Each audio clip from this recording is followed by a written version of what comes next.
Hello મિત્રો, રાજમા ચાવલ તમે બહાર ખાધા હશે પણ ઘરે કોઈ દી ટ્રાય નહીં કર્યા હોય તો ચાલો આપણે આજે રાજમા ચાવલની રેસીપી જોઈએ। સૌપ્રથમ આપણે રાજમાને 6-7 સીટી વગાડી અને બાફી લેવાના છે।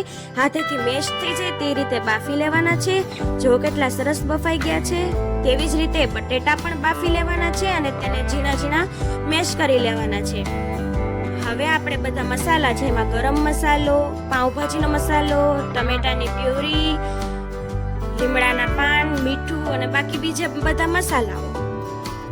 પાઉંભાજીનો મસાલો ઓપ્શનલ છે, તેની બદલે તમે છોલેનો મસાલો કે બીજા કોઈ મસાલો નાખો હોય તો પણ લઈ શકો છો। હવે એક તપેલીમાં પેનમાં તેલ ગરમ મૂકવાનું છે। તેલ ગરમ થઈ જાય પછી તેમાં રાઈ એડ કરવાની છે। રાઈ તતરી જાય ત્યારબાદ જીરું એડ કરવાનું છે, હિંગ એડ કરવાની છે, ત્યારબાદ તેમાં લીમડો એડ કરવાનો છે, ત્યારબાદ જે ટમેટાની પ્યોરી હતી તે એડ કરવાની છે। ત્યારબાદ આ બધું બરાબર મિક્સ કરી દેવાનું છે।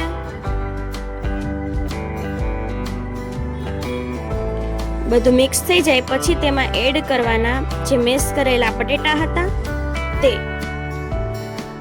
પછી બધું પરફેક્ટ રીતે મેશ કરી લેવાનું અને મિક્સ કરી દેવાનું છે।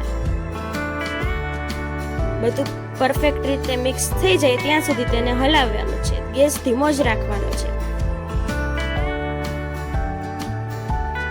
પછી તેમાં પાણી એડ કરવાનું છે। થોડું પાણી એડ કરી અને પછી તેને ઉકળવાનું છે। બટેટા હોવાથી રસો ઘટ્ટ થઈ જશે। હવે તેમાં મસાલા એટલે કે પાઉંભાજીનો મસાલો મેં લીધો તો તે એડ કરીશું। આની બદલે તમે છોલે મસાલો કરી શકો છો અથવા તો આ મસાલાને સ્કીપ પણ કરી શકો છો। હવે તેમાં એડ કરીશું ગરમ મસાલો। ત્યારબાદ બધું એકદમ હલાવી લઈશું। બધું મિક્સ થઈ જાય તે રીતે હલાવી અને ગ્રેવીને ઉકળવા દઈશું। ગેસને મીડિયમ ફ્લેમ પર રાખીશું। હવે કલર સરસ આવી ગયો છે। હવે તેમાં આપણે બાકી બધા મસાલા એડ કરીશું। તો સૌપ્રથમ એડ કરીશું ચટણી, ત્યારબાદ મીઠું, ત્યારબાદ હળદર, ધાણા જીરું,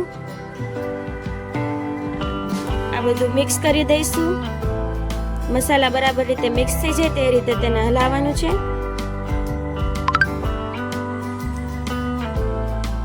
એકદમ ઘટ ગ્રેવી થઈ ગઈ છે। હવે તેમાં બહુ ઘટ ન થાય એટલે તેના માટે આપણે પાણી એડ કરી દઈશું અને ગ્રેવીને આપણે ઉકળવા દઈશું। સરસ કલર આવી ગયો છે, લાલ એકદમ।